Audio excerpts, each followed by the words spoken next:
Support WrestleTalk! Be friendly in the comments. Charlotte turns heel on Ronda Rousey, or arguably just more awesome. Lars Sullivan's main roster call-up is announced, and SmackDown won the big one. And by big one, I mean the tag team elimination match on the pre-show, which everyone completely ignored for the rest of the night, as Raw won every single other match. I'm Ollie Davis. Press the thumbs up and vote in the poll above my head to give your thoughts on the show, where you can choose from best of both worlds, great per view, thumbs in the middle, meh per view, and worst of both worlds. While I review Survivor Series 2018 in about who am I kidding? This is a Big 5 pay-per-view, so get ready for a super review in about a lot of minutes. The wrestling kicked off in the second hour of the pre-show because we really needed a whole first hour of expert insight from Jerry Lawler, who doesn't watch the product, Beth Phoenix, what a warrior, David Otunga, still employed, and Jonathan Coachman. Great expert insights for introducing video packages, Coachman! Despite the Usos being the captains of Team SmackDown, it was the New Day who got to cut the night's opening promo, leading the entire crowd in booing Monday Night Raw. Just you wait, crowd, and introducing each SmackDown tag team. Once all 48 participants were on the apron, the night's tag team elimination match could get underway. Or as I'm calling it, the Let's Get Sad about how many NXT call-ups the main roster has botched elimination match. The B team were eliminated first, Sanity went next, then Gallows and Anderson, then Lucha House Party. Every pinfall, just another reminder WWE doesn't currently care about tag team wrestling. The match did pick up considerably, however, with the final 4 teams. The Revival and Chad Gable and Bobby Roode for Team Raw, and the New Day and the Usos for Team SmackDown. The 8 men had some of the most exciting in-ring action of the night, with Scott Dawson even doing a dive outside. Hey Dawson, that counts as a flip, not a fist! Gable was the standout, German suplexing an Uso off the second rope onto everyone outside. It came down to the Usos beating the Revival in a very good final run with some great near falls. WWE has the tag team talent, they just need to be booked better. Team SmackDown gets the first win of the night then, which I'm sure will set them up for more victories and not be stricken from continuity at all. The main show opened on the women's 5-on-5 elimination match, which, keeping with this year's Survivor Series theme, changed a third of its participants shortly before it began. Because Ruby Riott and Natalya had a backstage fight earlier in the day which no one could have seen coming, Team Raw captain Alexa Bliss found replacements in Bayley and Sasha Banks. Yeah, the same Bayley and Sasha Banks who Bliss and her goons beat up just 6 days ago on Monday's Raw. What character motivation could possibly drive Banks and Bayley to put that blood feud to one side and work with their attackers? Because they need to show that Raw is the superior brand.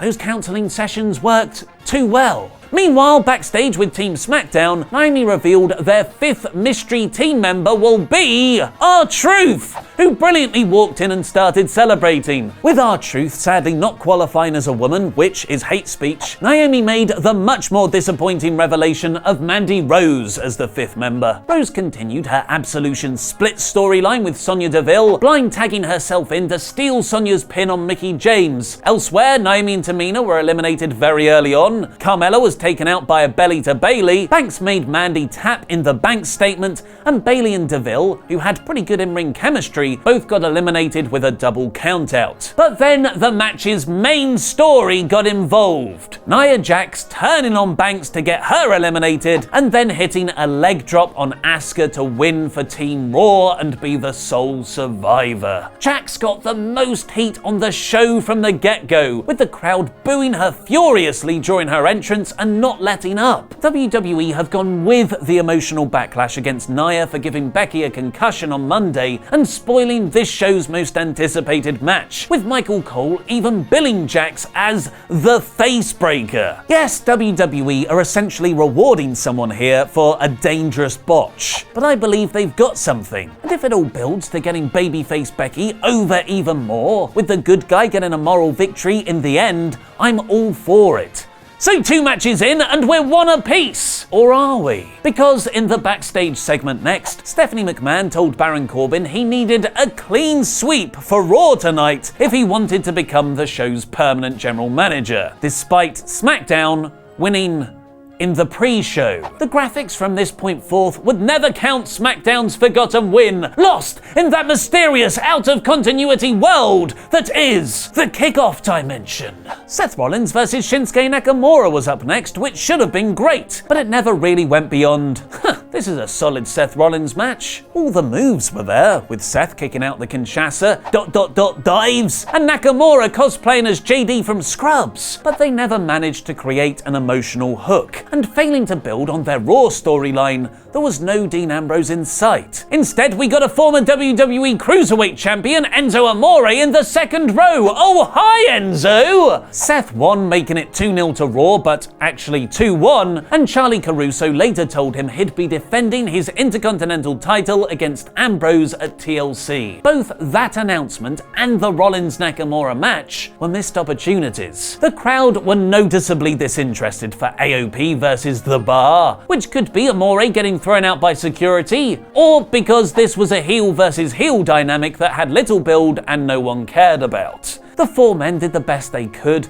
with Sheamus and AOP having some decent big meat man moments, but the match ended in a rather stupid, childish angle. AOP manager Drake Maverick saved Razor by putting his foot on the ropes after a brogue kick, so Cesaro chased him into the Big Show, who lifted Drake Maverick up by his throat, where he pissed himself in fear, which wasn't funny, made no sense from a character perspective, and undermines Drake Maverick as a mastermind heel manager for AOP, and thus AOP themselves. Off that literally piss-poor distraction, AOP hit a powerbomb on Sheamus for the win, 3-0, or really 3-1, to Raw. Thankfully, Triple H got to play with his toys next, where 205 Live's Mustafa Ali and Buddy Murphy easily put on the best in-ring match of the night, which mainly involved Murphy pushing Ali off various top rope situations to the outside. The match was so good, an awesome Spanish fly from Ali to Murphy off the announcer's table even got a 205 Live chant going. You got the crowd chanting for a weight limit. Murphy picked up the win in 10 minutes, which could have been even better if they just went an extra 5. For those keeping count, SmackDown is now joint with 205 Live at 1 victory apiece. But because SmackDown's win doesn't count, and 205 Live also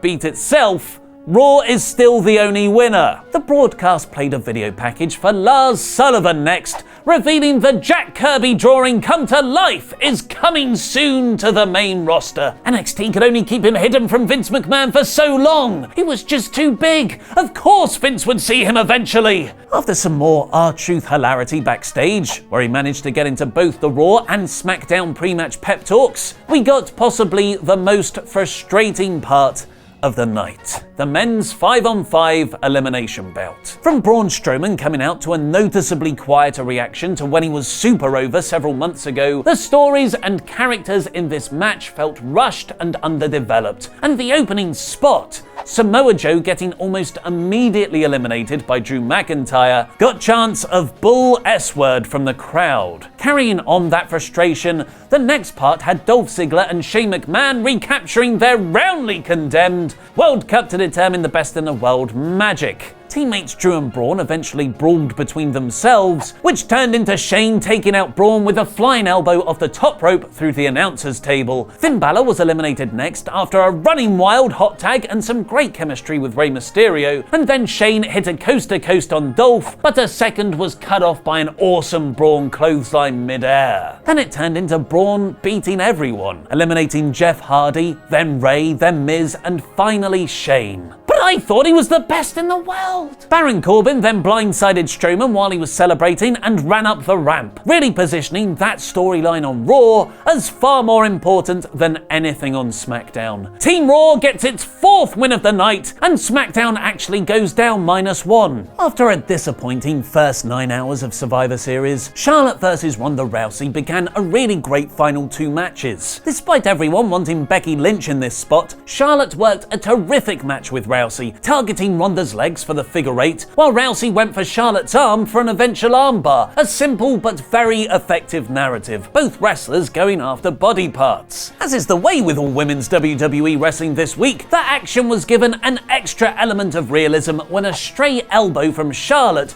busted open Ronda's mouth. But just when the two were getting "this is awesome" chants, Charlotte turned heel and attacked Rousey with a kendo stick. Well, I say turn heel, but the crowd were shouting "thank you Charlotte" during the beatdown. Charlotte properly snapped, shoving down referees, stomping on Ronda's neck wrapped in a chair, and even did the ultimate sign of disrespect on this most hallowed annual Raw and SmackDown going head-to-head in direct competition eve. She tore off her SmackDown t-shirt. Does brand loyalty count for nothing? This was a great angle and finally gives us the babyface Becky and heel Charlotte dynamic we've wanted all along. Brock Lesnar and Daniel Bryan had a great match in the main event spot, but as good as it was, I think Bryan's heel turn on Tuesday really held the story back. Daniel came down to the ring like a true heel, grinning smarmily and stopping his own yes chants. It was all set up for Bryan having a master plan against Brock, but he didn't. He was destroyed by Lesnar for 10 minutes on a guided tour around Suplex City. Brock even had him beat with an F5, lifting Bryan's shoulder so he could dish out even more punishment. Bryan's master plan, it seemed,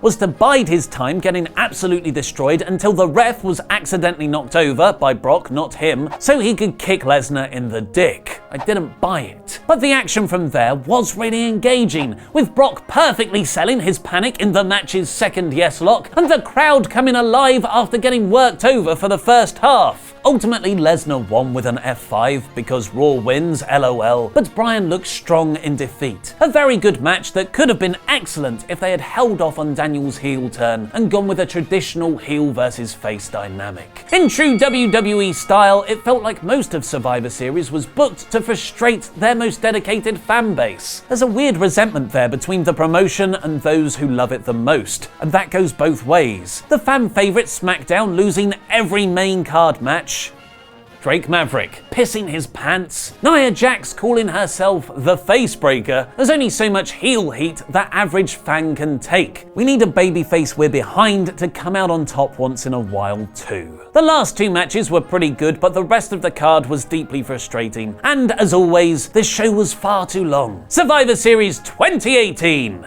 is a meh per-view. We didn't get Becky Lynch versus Ronda Rousey, but what are all the other Survivor Series matches in history that were advertised but never happened? Click the link on screen now to find out, and watch our brilliant NXT TakeOver War Games review by clicking the video in the top left. I've been Ollie Davis, and that was wrestling.